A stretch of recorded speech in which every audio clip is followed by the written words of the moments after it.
ನಮಸ್ಕಾರ ಎಲ್ರಿಗೂ. ಇದು ನಿನ್ನಿದು ವಿಡಿಯೋ. ಯಾಕಂದ್ರೆ ನಾನು ಹೋದ ಭಾನುವಾರ ಅಂದರೆ 1ನೇ ತಾರೀಕಿಗೆ ಊರಿಗೆ ಹೋಗಿದ್ದೆ. ಊರಿಗೆ ಹೋದ್ಮೇಲೆ ಇವ್ರಿಗೆ ಒಂದು 3 ದಿನ ರಜೆ ಕೊಟ್ಟಿದ್ದೆ. ಸಂಡೇ ಮಂಡೇ 2 ದಿನ. ಟ್ಯೂಸ್ಡೇ ಟ್ಯೂಷನ್ ತಗೊಂಡೆ. ಸ್ಯಾಟರ್ಡೇನೂ ಟ್ಯೂಷನ್ ಮುಗಿಸ್ಬಿಟ್ಟು ನಾನು ಊರಿಗೆ ಹೋಗಿದ್ದೆ. 2 ದಿನಕ್ಕೆ ನಾನು ಎಷ್ಟು ಹೋಮ್ವರ್ಕ್ ಕೊಟ್ಟಿದ್ನಿ ಅಂದ್ರೆ 5 ಪಾಠದ್ದು ಕ್ವಶನ್ ಆ್ಯಂಡ್ ಆನ್ಸರ್ ಬರೆದಿರಬೇಕು. ಮತ್ತು ಗ್ರಾಮರ್ ಪಾರ್ಟ್ಸ್ ಎಲ್ಲ ಅಂದ್ರೆ ಸೈನ್ಸು ಮ್ಯಾಥ್ಸು 5 ಪಾಠದ್ದು.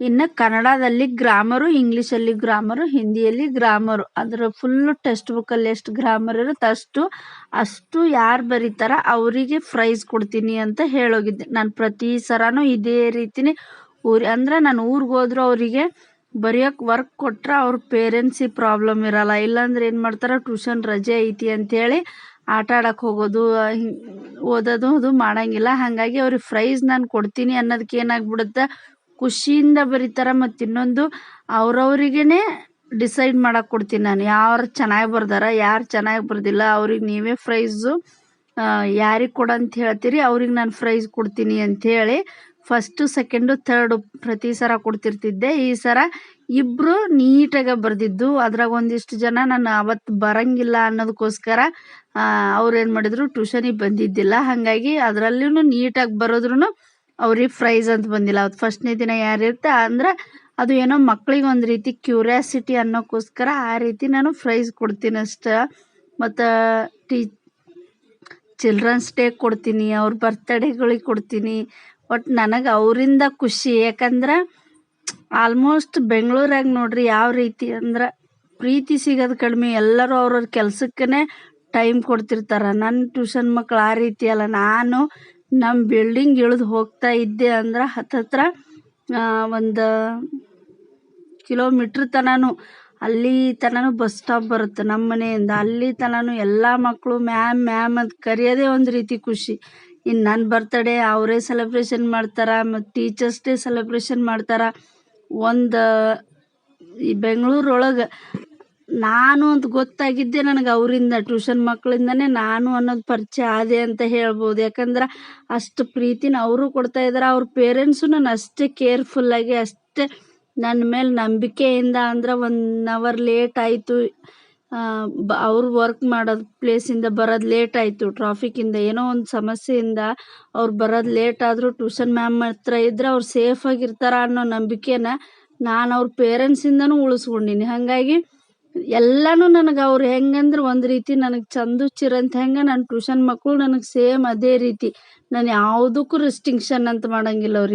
ಅವ್ರಿಗೆ ಪ್ರೈಸ್ ಕೊಡೋದ್ರಿಂದ ಆಯಿತು, ನನಗೆಲ್ಲನೂ ಒಂದು ರೀತಿ ನನ್ನ ಫ್ರೆಂಡ್ಸು ಇದ್ದಂಗೆ ಅವ್ರು. ಯಾಕಂದರೆ ನಾನು ಪಾಲ್ತು ಎಲ್ಲಿ ಟೈಮ್ ವೇಸ್ಟ್ ಮಾಡಲ್ಲ. ನಾನು ಒಂದು ದಿನವೂ ಟ್ಯೂಷನ್ ರಜೆ ಮಾಡಲ್ಲ.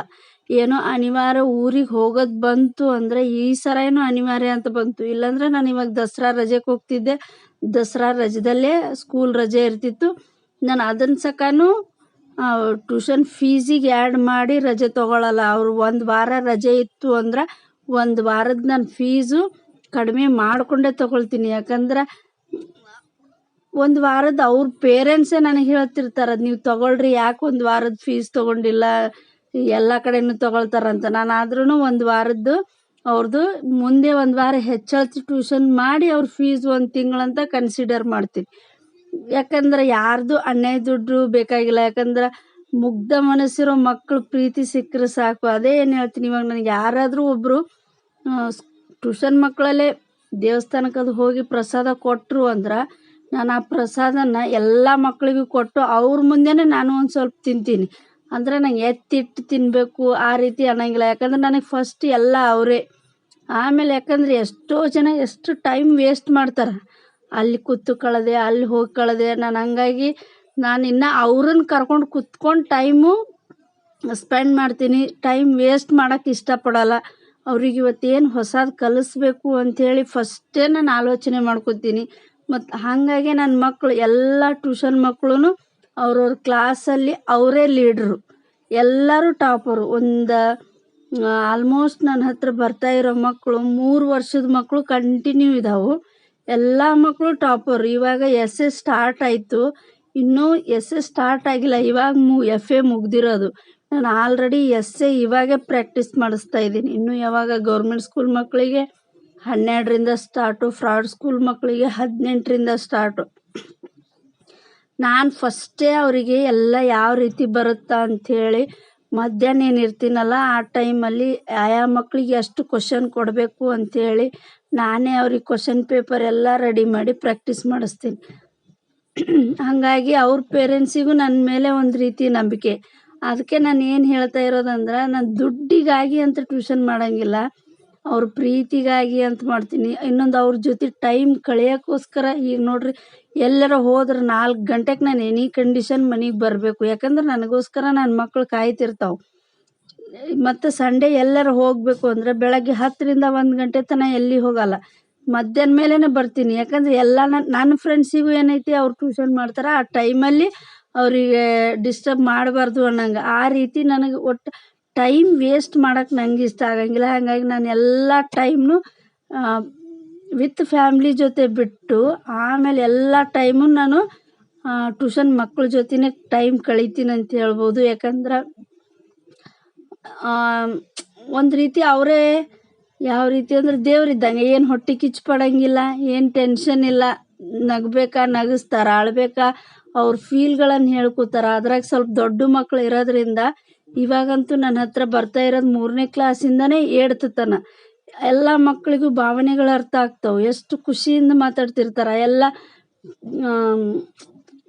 ಅವ್ರವ್ರ ಅಭಿಪ್ರಾಯಗಳನ್ನು ತಿಳಿಸ್ತಿರ್ತಾರೆ, ಸ್ಕೂಲಲ್ಲಿರೋ ವಿಷಯಗಳನ್ನು ಹೇಳ್ತಿರ್ತಾರೆ. ಹಾಗಾಗಿ ನನಗೆ ಬೆಂಗಳೂರಾಗ ಅರ್ಧ ನಾನು ನನ್ನ ತವ್ರ ಮನೆ ಮರಿತೀನಿ ಅಂದ್ರೆ ನನಗೆ ಕೆಲಸ ಜಾಸ್ತಿ ಐತಿ ಅಂದ್ರೆ ನಾನು ಟ್ಯೂಷನ್ ಮಕ್ಕಳಾಗಿಂದನೇ ನಾನು ಅರ್ಧ ನಮ್ಮ ಊರಿಗೆ ಹೋಗೋದು ಮರ್ತೀನಿ ಅಂತ ಹೇಳ್ಬೋದು. ಮೊದಲೆಲ್ಲ ನಾನು ಸಿಕ್ಕಾಪಟ್ಟೆ ಹೇಳ್ತಿದ್ದೆ, ಯಾಕಾರ ಬೆಂಗಳೂರಾಗ ಬಂದು ಅದೀನೋ ಅಂಥೇಳಿ. ಯಾವಾಗ ಟ್ಯೂಷನ್ ಸ್ಟಾರ್ಟ್ ಮಾಡಿದೆ ಆವಾಗಿಂದ ಸ್ವಲ್ಪ ನಮ್ಮ ಊರಿಗೆ ಹೋಗೋದು ಕಡಿಮೆ ಆಯಿತು. ಇವಾಗ ಚಂದನ ಸ್ಕೂಲಿಂದ ಹೋಗ್ತಾ ಇಲ್ಲ. ಆದ್ರೆ ನನ್ನ ಚಂದು ಹುಟ್ಟೋಕ್ಕಿಂತ ಮೊದಲೇ ಟ್ಯೂಷನ್ ಮಾಡ್ತಾ ಇರೋದ್ರಿಂದ ನನಗದು ಏನೋ ಒಂದು ರೀತಿ ಅವರಿಗೂ ನನಗೂ ಬಾಂಧವ್ಯ ಬೆಳೆದಂಗೆ ಆಗೈತಿ. ಅವ್ರ ಪೇರೆಂಟ್ಸು ನನ್ನ ಜೊತೆ ಅಷ್ಟೇ ಕ್ಲೋಸ್ ಅದಾರ. ಹಾಗಾಗಿ ನನಗೆ ಒಂದು ರೀತಿ ಅದು ಟೈಮ್ ಯಾವ ರೀತಿ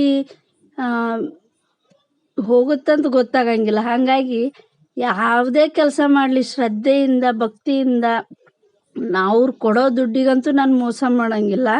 ಇನ್ನೊಂದು ಏನಂದ್ರೆ ಅವ್ರು ಕೊಡೋ ದುಡ್ಡಿನಕ್ಕಿಂತನೂ ನಾನು ಜಾಸ್ತಿನೇ ಟೈಮ್ ಕೊಟ್ಟು ಮಾಡ್ತೀನಿ. ಈಗ ನಾನು ಸಂಡೇ ನವೋದಯ ಮುರಾರ್ಜಿ ಮಾಡ್ತೀನಿ. ಡೈಲಿ ಟ್ಯೂಷನ್ ಮಕ್ಳಿಗೆ ಪರ್ಮಿಷನ್ ಇಲ್ಲ. ಆದರೂ ಸ್ವಲ್ಪ ಡಲ್ ಯಾವಿರ್ತಾವೆ, ವೀಕ್ ಯಾವಿರ್ತಾವೆ ಆ ಮಕ್ಳಿಗೂ ನಾನು ಸಂಡೇ ಬಾ ಅಂತ ಹೇಳ್ತೀನಿ. ಯಾಕಂದ್ರೆ ನವೋದಯ ಮುರಾರ್ಜಿ ಮಕ್ಕಳು ಕಡಿಮೆ ಇರ್ತಾರೆ, ಡೈಲಿ ಟ್ಯೂಷನ್ ಮಕ್ಕಳು ಜಾಸ್ತಿ ಇರ್ತಾರೆ. ಅವ್ರಿಗೆ ಸ್ವಲ್ಪ ಟೈಮ್ ಕೊಟ್ಟು ಓದಿಸಿದ್ರಾಯ್ತು ಅನ್ನೋಕ್ಕೋಸ್ಕರ. ಹಾಗಾಗಿ ಎಲ್ಲ ಪೇರೆಂಟ್ಸಿಗೂ ಒಂದು ನಂಬಿಕೆ, ನನ್ನ ಮಕ್ಕಳು ಎಲ್ಲರೂ ರಿಸಲ್ಟ್ ಚೆನ್ನಾಗಿ ತೆಗಿತಾರ ಅಂಥೇಳಿ.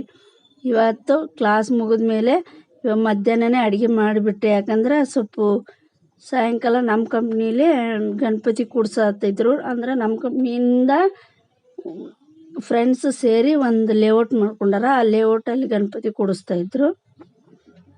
ಹಾಗಾಗಿ ಸಾಯಂಕಾಲ ಅಲ್ಲಿಗೆ ಹೋಗಬೇಕಾಗಿತ್ತು. ಹಾಗಾಗಿ ಮಧ್ಯಾಹ್ನ ಸ್ವಲ್ಪ ಜಾಸ್ತಿ ಅಡುಗೆ ಮಾಡ್ಕೊಂಡ್ಬಿಟ್ರಾಯ್ತು. ಯಾಕಂದ್ರೆ ಅಲ್ಲಿಂದ ಬರ್ಬೇಕಂದ್ರೆ ಎಷ್ಟೊತ್ತಾಗುತ್ತೋ ಏನೋ ಅಂಥೇಳಿ ಮಧ್ಯಾಹ್ನ ಮಾಡ್ಕೊತಾ ಇದ್ದೆ. ಇನ್ನೊಂದು ನನ್ನೊಂದು ಬ್ಲೌಸ್ದು ಉಕ್ಕಿನ ಮಣಿ ಕಟ್ಟಾಗಿತ್ತು. ಆ ಉಕ್ಕಿನ ಮಣಿ ಒಂದು ಹಾಕೋಬೇಕಿತ್ತು. ಅದು ಯಾವುದೇ ರೀತಿ ಮಷಿನಿಂದ ಅಲ್ಲ, ಥ್ರೆಡ್ಡಿಂದ ಹಾಕ್ತೀವಲ್ಲ ಆ ಥರದ್ದು. ನಿಮಗೆ ಆ ಥರದ್ದು ಏನಾದರೂ ವಿಡಿಯೋ ಬೇಕು ಅಂದರೆ ಹೇಳ್ರಿ, ಈಸಿಯಾಗಿ ಯಾವ ರೀತಿ ಹಾಕಬೇಕು ಅಂಥೇಳಿ ತೋರಿಸ್ಕೊಡ್ತೀನಿ. ಆದ್ರೆ ನಾನು ನನ್ನ ಬ್ಲೌಸಿಗೆ ಇವತ್ತು ಹಾಕೋತಾ ಇದ್ದೆ, ಹಾಕೊಳ್ಳಾಗ ನಿಮಗೂ ಶೇರ್ ಮಾಡಿದ್ರಾಯ್ತು ಅಂತ ಹಂಗೆ ಮಧ್ಯಾಹ್ನ ಟೈಮಲ್ಲೇ ಮಾಡಿಕೊಂಡೆ. ಹಾಗಾಗಿ ನಿಮಗೂ ಅದನ್ನು ಶೇರ್ ಮಾಡಿದೆ. ಬೇಕಾಯಿತು ಅಂದ್ರೆ ವಿಡಿಯೋನ ಕೇಳ್ರಿ. ಅದನ್ನು ಮಾತ್ರ ವಿಡಿಯೋನ ಉಕ್ಕಿನ ಮಣಿ ಮಾಡೋದು ಯಾವ ರೀತಿ ಅಂಥೇಳಿ ತೋರಿಸ್ಕೊಡ್ತೀನಂತ. ಇವಾಗ ಮಧ್ಯಾಹ್ನ ಬದ್ನೆಕಾಯಿ ಪಲ್ಯ, ಪಾಯಸ, ಅನ್ನ, ಸಾಂಬಾರು, ಚಪಾತಿ ಮಾಡಿದ್ದೆ. ಅಷ್ಟು ಅವಾಗೆ ಒಂದು ಸ್ವಲ್ಪ ಪಾಯಸ ಇತ್ತಲ್ಲ, ಇನ್ನು ಸ್ವಲ್ಪ ಪಾಯಸನೂ ಹೆಚ್ಚಿ ಮಾಡಿದ್ರಾಯ್ತು. ಚಪಾತಿನೂ ಬಂದು ರಾತ್ರಿಗೆ ಅನ್ನ ಮಾಡ್ಕೊಂಡ್ರಾಯ್ತು ಅಂಥೇಳಿ. ಯಾಕಂದ್ರೆ ಅಲ್ಲಿಗೆ ಹೋಗಿ ಬಂದು ಮತ್ತು ಅಡುಗೆ ಮಾಡೋಕ್ಕೆ ಬೇಸರ ಆಗುತ್ತೆ ಅಂಥೇಳಿ ಅದಕ್ಕೆ ಬೇಗನೆ ಅಡುಗೆ ಎಲ್ಲ ಮುಗಿಸಿ, ಟ್ಯೂಷನ್ ಮಕ್ಕಳು ಹೋದ ತಕ್ಷಣ ಅಡುಗೆ ಎಲ್ಲ ಮುಗಿಸಿ ಊಟ ಮಾಡಿ ಎಲ್ಲ ಕ್ಲೀನ್ ಮಾಡಿ, ನಾನು ಎಲ್ಲಿ ಹೊರಗೆ ಹೋದರೂ ಫುಲ್ ಮನೆ ಕ್ಲೀನ್ ಮಾಡಿಟ್ಟು ಹೋಗ್ಬಿಡ್ತೀನಿ. ಯಾಕಂದ್ರೆ ಬಂದಮೇಲೆ ಮಾಡೋಕ್ಕೆ ಬೇಜಾರು. ಎಲ್ಲರೂ ಹೋಗಿ ಬಂದರೂ ನಾವೇ ಮಾಡಬೇಕು. ಅದಕ್ಕೆ ಏನಂದ್ರೆ ಅದನ್ನ ಮುಗಿಸ್ ಎಲ್ಲ ಕ್ಲೀನ್ ಮಾಡಿಕೊಂಡು ತರಕಾರಿ ಎಲ್ಲ ತಂದಿಟ್ಟು ಹೋಗಿದ್ದೆ. ಹಾಗಾಗಿ ನೋಡ್ರಿ ಇಷ್ಟೆಲ್ಲ ಅಡುಗೆ ಮಾಡಿದ್ವಿ ಇವತ್ತು ಸಂಡೇ ಮಧ್ಯಾಹ್ನ ಊಟಕ್ಕೆ ಅಂತೇಳಿ. ಹಂಗಾಗಿ ಅಂದ್ರೆ 5 ಗಂಟೆ ಸುಮಾರಿಗೆ ಗಣಪತಿ ಕಳ್ಸಕ್ಕೆ ಹೋಗ್ಬೇಕಿತ್ತು. ನಾವು ಕೂಡ್ಸೋ ಹೋಗಿದ್ದಿಲ್ಲ. ಹಂಗಾಗಿ ಕಳ್ಸಾಗರ ಬನ್ರಿ ಅಂತ ಹೇಳಿದರು, ಹೋಗ್ಬೇಕಿತ್ತು. ಹಂಗಾಗಿ ಅಲ್ಲೇ ಮಧ್ಯಾಹ್ನ ಇದು ಊಟ, ರಾತ್ರಿಗೆ ಒಂದು ಸ್ವಲ್ಪ ಅನ್ನ ಸಾಂಬಾರು ಮಾಡಿದ್ರೆ ಆಯ್ತು ಅಷ್ಟೇ ಬಂದ ಮೇಲೆ ಅಂಥೇಳಿ ಇಷ್ಟೆಲ್ಲ ಅಡುಗೆ ಮಾಡಿದ್ದೆ ನೋಡ್ರಿ ಮಧ್ಯಾಹ್ನ.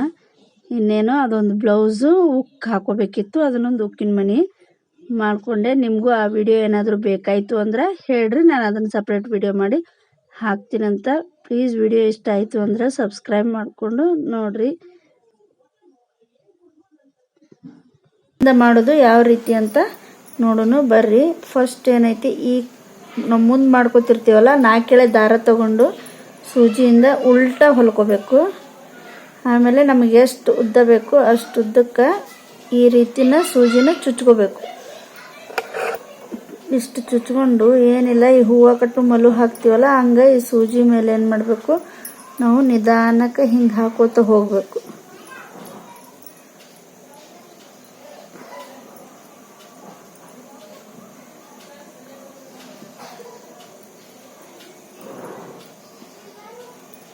ದಾರ ಜಾಸ್ತಿ ಉದ್ದ ತಗೋಬಾರ್ದು. ಉದ್ದ ತಗೊಂಡ್ರೆ ನಿಮಗೆ ಇದು ಸೂಜಿ ಮೇಲೆ ಗಂಟು ಹಾಕೋಕ್ಕಾಗಲ್ಲ, ಗಂಟು ಬಿದ್ದಂಗೆ ಆಗುತ್ತೆ. ಅದಕ್ಕೆ ಒಂದಕ್ಕೆ ಎಷ್ಟಾಗುತ್ತೆ ಅಷ್ಟೇ ಹಿಡಿದು ಹಾಕಬೇಕಾಗತ್ತೆ.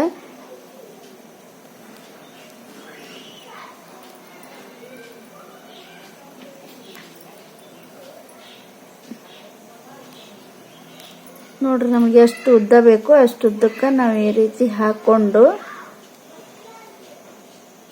ನೋಡ್ರಿ ಈ ಥರ ಬಂತೀವ ಸೂಜಿ ಮೇಲೆ. ಅದನ್ನು ನಿಧಾನಕ್ಕೆ ಈ ಥರ ಎಳ್ಕೊಂಡ್ರೆ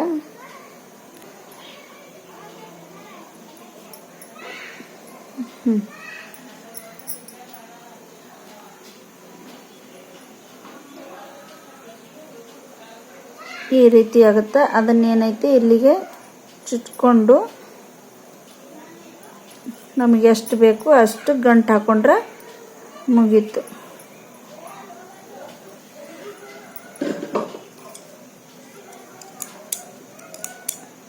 ನಿಮಗೆ ಕಾಣಲಿ ಅಂತಾನೆ ಈ ಕಲರ್ ದಾರದಿಂದ ಹಾಕ್ತಾ ಇರೋದು. ನೋಡ್ರಿ ಎಷ್ಟು ನೀಟಾಗಿ ಬಂದೈತಿ. ಇನ್ನೊಂದು ಹಾಕ್ತೀನಿ ನೋಡ್ರಿ.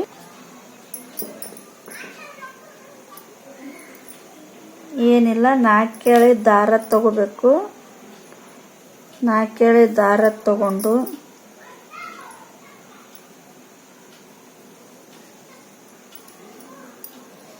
ಇಷ್ಟೇ ದಾರ ತಗೊಳ್ರಿ, ಜಾಸ್ತಿ ಉದ್ದ ದಾರ ತಗೊಳಕ್ ಹೋಗ್ಬೇಡ್ರಿ. ಜಾಸ್ತಿ ಉದ್ದ ತಗೊಂಡ್ರೆ ನೀಟಾಗಿ ಬರಲ್ಲ, ಅಂದ್ರೆ ಬೇಗ ದಾರ ಗಂಟಾಗತ್ತೆ.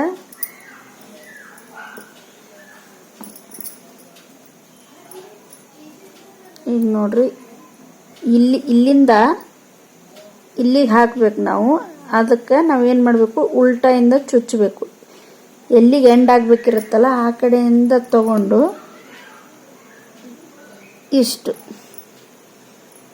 ಚುಚ್ಕೊಂಡು ಈ ಕಡೆನ ನೀವು ಸೂಜಿನ ಹಿಂಗೆ ಗಂಟು ಹಿಡ್ಕೊಂಡ್ರಿ ಅಂದ್ರೆ ನಿಮ್ಗೆ ಈಸಿಯಾಗಿ ಗಂಟು ಹಾಕೊಳಕ್ಕೆ ಬರುತ್ತೆ. ಇಷ್ಟೇ. ಅಂದರೆ ನೋಡ್ರಿ, ಅದಕ್ಕೆ ದಾರನ ದೊಡ್ಡ ತಗೋಬಾರ್ದು ಅಂತ ಹೇಳೋದು. ಸ್ವಲ್ಪ ಕಡಿಮೆ ದಾರ ತಗೊಂಡ್ವಿ ಅಂದ್ರೆ ಈಸಿಯಾಗಿ ನಾವೇನಂದ್ರೆ ಮಲು ಹಾಕ್ಬೋದು. ಇಲ್ಲಾಂದ್ರೆ ಸ್ವಲ್ಪ ದಾರ ಬೇಗ ಗಂಟಾಗ್ಬಿಡುತ್ತೆ ಅಷ್ಟೇ.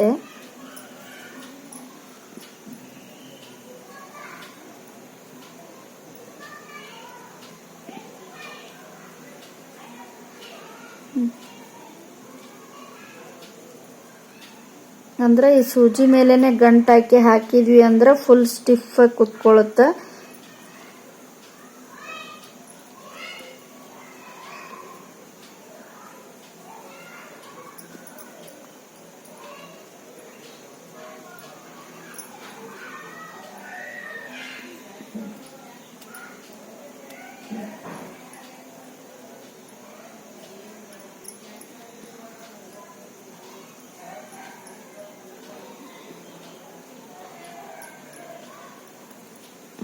ನಿಮಗೆ ಎಷ್ಟು ಉದ್ದು ಕುಕ್ಕಿನ ಮನೆ ಬೇಕಿರುತ್ತಲ್ಲ ಅಷ್ಟು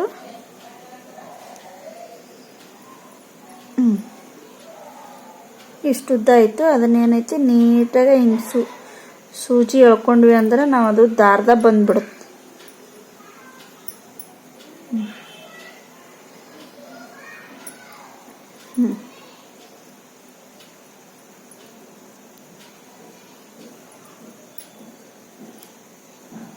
ಎಳೆದು ಇಲ್ಲಿಗೊಂದು ಸೂಜಿ ಒಳಗಡೆ ತಗೊಂಡು ಒಂದು ಲಾಕ್ ಹಾಕಿದರೆ ಮುಗೀತು. ಈ ಕಡೆ ಅಂತೂ ಗಂಟು ಹಾಕಿದ್ವಿ ಅಂದ್ರೆ ಈಸಿಯಾಗಿ ಉಕ್ಕಿನ ಮನೆನ ಮಾಡ್ಕೋಬೋದು. ನೋಡ್ರಿ 3 ಮಾಡಿದೆ ನಾನು. ಒಂದು 5 ನಿಮಿಷದಾಗೆಲ್ಲ 3 ಮುಗಿಸ್ಕೊಂಡೆ.